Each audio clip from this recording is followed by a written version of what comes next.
할렐루야. 오늘도 새날 허락하신 주님을 찬양합니다. 2020년 11월 9일 월요일 새벽 예배 주님 앞에 올려드립니다. 할렐루야. 감사와 찬양과 영광을 받으시기에 합당하신 우리 아버지 하나님, 오늘도 세상에서의 첫날 월요일 첫 시간 주님 앞에 나와 예배할 수 있사오니 감사합니다. 건강 주셨습니다. 생명 주셨습니다. 오늘 하루도 주님이 허락하여 주셨사오니 주님이 주신 생명, 주님이 주신 시간, 주님이 주신 건강, 주님이 주신 물질, 재물을 가지고 주님의 나라와 의를 위하여서 헌신하고 충성하는 주의 백성들이 다 되도록 인도하여 주옵소서. 이 땅을 디디고 살아가지만 이 땅의 육신적인 삶만 사는 것이 아니라 이 땅에서 하나님의 통치를 받아들이며 천국의 삶을 살아가는 선돌의 모든 가족들이 되도록 인도하여 주시옵소서. 이 예배를 통하여서, 이 말씀을 통하여서, 영상을 통하여서 듣는, 함께하는 모든 가족들에게 성령 하나님의 공급하시는 힘으로 역사하여 주시옵소서. 시종을 성령 하나님께 의탁하오며 예수님의 이름으로 기도드려옵나이다. 아멘. 사도신경 신앙 고백 드리겠습니다. 전능하사 천지를 만드신 하나님 아버지를 내가 믿사오며 그 외아들 우리 주 예수 그리스도를 믿사오니 이는 성령으로 잉태하사 동정녀 마리아에게 나시고 본디오 빌라도에게 고난을 받으사 십자가에 못 박혀 죽으시고 장사한 지 사흘 만에 죽은 자 가운데서 다시 살아나시며 하늘에 오르사 전능하신 하나님 우편에 앉아 계시다가 저리로서 산자와 죽은 자를 심판하러 오시리라. 성령을 믿사오며 거룩한 공회와 성도가 서로 교통하는 것과 죄를 사하여 주시는 것과 몸이 다시 사는 것과 영원히 사는 것을 믿사옵나이다. 아멘.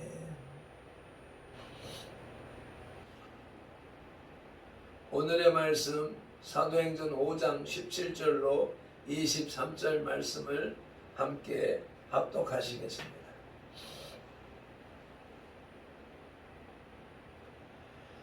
대제사장과 그와 함께 있는 사람, 즉 사두개인의 당파가 다 마음의 시기가 가득하여 일어나서 사도들을 잡아다가 옥에 가두었더니 주의 사자가 밤에 옥문을 열고 끌어내어 이르되 가서 성전에 서서 이 생명의 말씀을 다 백성에게 말하라 하매 그들이 듣고 새벽에 성전에 들어가서 가르치더니 대제사장과 그와 함께 있는 사람들이 와서 공회와 이스라엘 족속의 원로들을 다 모으고 사람을 옥에 보내어 사도들을 잡아오라 하니 부하들이 가서 옥에서 사도들을 보지 못하고 돌아와 이르되 우리가 보니 옥은 든든하게 잠기고 지키는 사람들이 문에 서 있으되 문을 열고 본즉 그 안에는 한 사람도 없더이다 하니.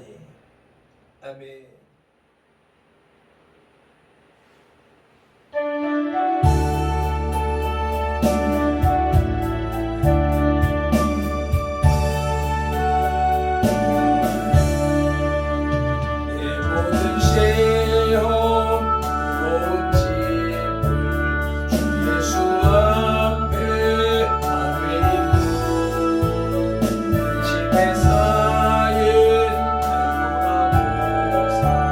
내 근심 모두 받으시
초대 예루살렘 교회는 사도들이 행하는 표적과 기사 그리고 능력 있는 메시지로 인하여 신자들이 하루에 3,000명도 증가하고 5,000명도 증가했습니다. 그리스도의 사랑에 의한 공동체 생활은 예루살렘 백성에게 칭송을 받기에 좋겠습니다. 그들은 가난한 사람들을 구제하기에 열심이었으며 특히 각종 병자들이 그들을 통하여 고침을 받았기 때문에 예루살렘 북은 여러 마을에서도 병든 자와 귀신 들린 자들을 사도들에게 데리고 왔습니다. 이러한 예루살렘 교회의 부흥은 유대교 지도자들에게 불안과 시기를 안겨주게 되었습니다. 그리하여 그들은 사도를 잡아다가 옥에 가두어 버렸습니다. 이것은 유대교 지도자들이 기독교에 대한 두 번째 박해입니다. 초대 예루살렘 교회가 이 박해를 어떻게 극복하고 있는가를 본문은 잘 말해주고 있습니다. 오늘 말씀의 제목은 교회의 두 번째 박해와 그리스도의 지원을 지오라마 비전하라 하십니다. 첫째로는 사도들에 대한 두 번째 박해에 대해서 살펴보겠습니다. 17절, 18절 말씀입니다. 대제사장과 그와 함께 있는 사람, 즉 사두개인의 당파가 다 마음에 시기가 가득하여 일어나서 사도들을 잡아다가 옥에 가두었더니, 종교 지도자들의 시기가 일어난 이유는 첫째로 기독교의 신속한 부흥에 있습니다. 대제사장과 사두개인들은 산헤드린 공회의 회원들입니다. 그때의 대제사장은 안나스였지요. 기독교회가 사도들의 증언과 병자들을 고치고 불구자를 온전케 하는 기적적인 사역으로 말미암아서 예루살렘 백성들뿐만 아니라 인근 지역 백성들에게까지 큰 호응을 얻어 믿는 자들의 수가 급증하자 그들은 당황하기 시작했습니다. 그들의 교권, 교회를 통제할 수 있는 권리, 제사장직 이런 것들 신속히 발동을 시켰습니다. 그들은 즉시 사도들을 체포하여 투옥하고 그 이튿날 공회를 열어서 재판을 하려고 준비하고 했던 것입니다. 그것은 사도들에 대한 두 번째 박해로서 기독교에 대한 본격적인 박해가 시작되는 것입니다. 기독교의 부흥을 시기하고 박해하는 것은 사탄의 사역이지요. 이들 유대교의 교권주의자들은 바로 그 사탄의 도구로서 쓰임을 받는 것입니다. 두 번째로 사도들을 박해한 교권주의자들의 특성을 살펴봅니다. 대제사장은 사두개파 출신입니다. 사두개파는 유대교의 제사직을 관장하고 있었을 뿐만 아니라 귀족들과 장로들과 제휴하여 산헤드린 공회를 장악하고 있었으므로 유대의 종교적, 정치적, 사법적 실권을 행사하고 있는 당대의 실세들이었습니다. 그들은 성전 군내에 매점과 환전소를 두어서 막대한 이익을 착복하고 있었으며 유대 백성들로부터는 11조를 징수해서 부를 축적하고 있었습니다. 사도들에 의해 새로운 종교 집단이 그 세력을 확대시켜 나간다는 것은 그들의 종교적 기득권과 물질적 이권에 큰 위협이 되기 때문에 결코 방치해 둘 수가 없는 일이었던 것입니다. 이들 사두개인들은 천사나 부활 등의 영적 존재를 믿지 아니하므로 사실상 하나님의 존재도 믿지 아니하는 자들이었습니다. 그러므로 그들의 관심은 하나님께 있는 것이 아니라 그들의 지배 권력과 이권 등 세속적인 입신 양명에 집착해 있고, 그것을 지키기 위해서는 어떤 불법도 서슴지 않는 것이 이들 교권주의자들의 특성인 것입니다. 예수님을 불법으로 십자가에 못 박아 죽인 그들이 예수님을 따르는 집단인 사도들을 똑같은 이유로 박해하는 것입니다. 그들은 기독교회가 부흥하는 것은 결과적으로 예수님을 죽인 책임이 자신들에게 돌아오게 된다는 두려움을 가지고 있었습니다. 28절 한번 읽어보시겠습니다. 이르되 우리가 이 이름으로 사람을 가르치지 말라고 엄금하였으되 너희가 너희 가르침을 예루살렘에 가득하게 하니 이 사람의 피를 우리에게 돌리고자 함이로다.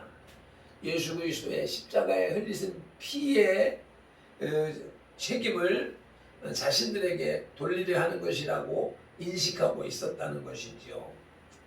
그러므로 그들의 박해의 성격은 매우 극렬하고 잔인무도할 소지가 있었던 것입니다. 이권을 지키고 이권을 취하기 위한 잔악한 박해, 그것이 교권주의자들의 특징적인 성격입니다. 두 번째로 박해를 받는 사도들의 사역에 대한 그리스도의 지원을 살펴보겠습니다. 첫째로 주께서 사자들을 보내어 사도들을 탈옥시킵니다. 19절이지요. 주의 사자가 밤에 옥문을 열고 끌어내어 이르되, 사도들이 투옥되자 그리스도께서는 그 밤에 즉시로 천사들을 보내어 사도들을 옥에서 끌어내셨습니다. 옥문은 기적적으로 열렸다가 다시 잠겼습니다. 23절 보시겠습니다. 이르되 우리가 보니 옥은 든든하게 잠기고 지키는 사람들이 문에 서 있으되 문을 열고 본즉 그 안에는 한 사람도 없더이다 하니, 그것은 주님께서 승천하시기 직전에 사도들에게 하신 약속의 이행이었습니다.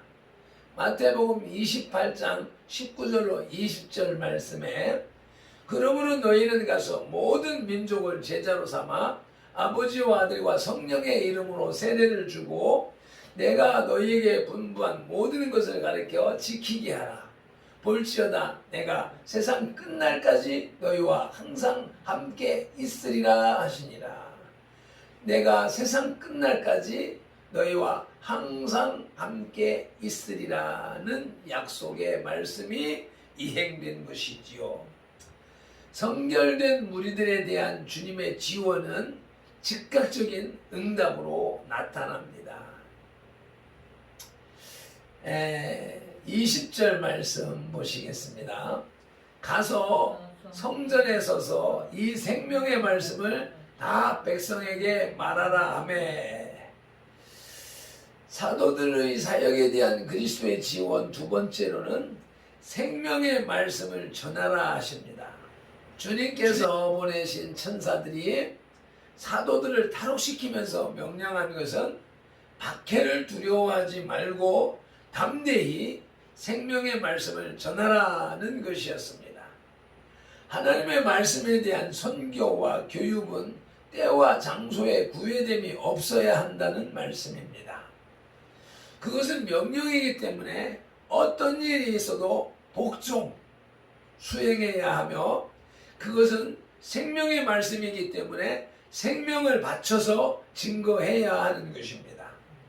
언제든지 어디서든지 누구에게든지 이 생명의 말씀은 전파되고 가르쳐져야 하며, 그것은 증인으로 보내심을 받은 종들이 회피할 수 없는 사명입니다. 선교에 있어서 침묵은 수치요 죽음이고 증언은 행동으로 표현된 생명의 말씀입니다. 교회의 활동은 그 증언을 통하여 스스로 살아있음을 표현하고 영혼을 치유하며 모든 불신앙적 의욕을 불식시킵니다. 말씀을 맺겠습니다. 4장에 이어 예루살렘의 2차 박해가 언급되고 있습니다. 대제사장과 사두개인들에 의해 체포된 사도들은 하나님의 천사에 의해 기적적으로 감옥을 탈출한 뒤 하나님의 명을 쫓아 또다시 성으로 들어가서 복음을 증거합니다. 오늘날의 교회에도 하나님의 일을 사랑하지 않고 시기와 질투에 그릇된 경쟁심을 가지고 하는 사람들이 있습니다. 이들은 교회의 덕을 세우기보다는 오히려 하나님의 일을 망친다는 사실을 명심해야 할 것입니다. 오늘도 주님이 주신 말씀, 복음 전파의 사명을 또 충실히 삶 속에서, 생활 속에서 이행하고 실천하는 성도의 모든 지체들이 되길 예수님의 이름으로 축복합니다. 기도하겠습니다. 하나님 아버지, 은혜와 사랑에 감사를 드립니다. 사도들이 복음을 증거하다. 사도들의 복음 증거를 통하여서 3,000명씩 5,000명씩 초대교회가 기하급수적으로 부흥을 하자 대제사장들과 사두개인들, 이 교권주의자들은 두려움을 느꼈습니다. 자기들의 입지가 좁혀지고 새로운 종파가 자기들의 이권을 앗아갈 것을 염려한 나머지 하나님의 사도들을, 예수 그리스도의 제자들을 잡아 옥에 가두기에 이르렀고, 그런 가운데에서도 천사가 옥문을 열어서 제자들을 탈출시키고 다시 복음을 증거하라 하는 기적적인 역사가 일어났습니다. 오늘날에도 복음을 방해하는 세력들이 권력을 장악하고 있기에 한국 교회 안에 이러한 성령님의 역사하심, 천군 천사의 기적적인 도우심이 절실히 필요합니다. 특별히 선돌교회가 개척하여서 이제 싹을 틔우는 과정에 있기에 특별히 더욱 이러한 권세가 절실히 필요하오매 성령 하나님, 오늘도 우리 선도의 모든 지체들과 함께 동행하여 주셔서 만나는 사람들에게 복음을 증거할 수 있는 그런 힘을 주시고 능력을 주시고 말씀을 넣어 주시옵소서. 성령님과 동행하고 성령님과 함께 하나님의 말씀을 이루어가는 하나님의 복된 권속들이 다 되게 하옵소서. 이 땅에서 천국의 삶을 살아가는 선도의 지체들이 다 되게 하옵소서. 예수님의 이름으로 축복하며 기도드리옵나이다. 아멘. 찬송 드리시겠습니다. 찬송 후에 기도하시고 주기도문으로 마치시고 자유롭게 돌아가십니다. 내 모든 시험 무거운 짐을 주 예수 앞에 아뢰는 근심에 쌓인 별교라 보상 내 근심 모두 맡으시는 무거운 짐을 나 홀로 지고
아멘 아멘.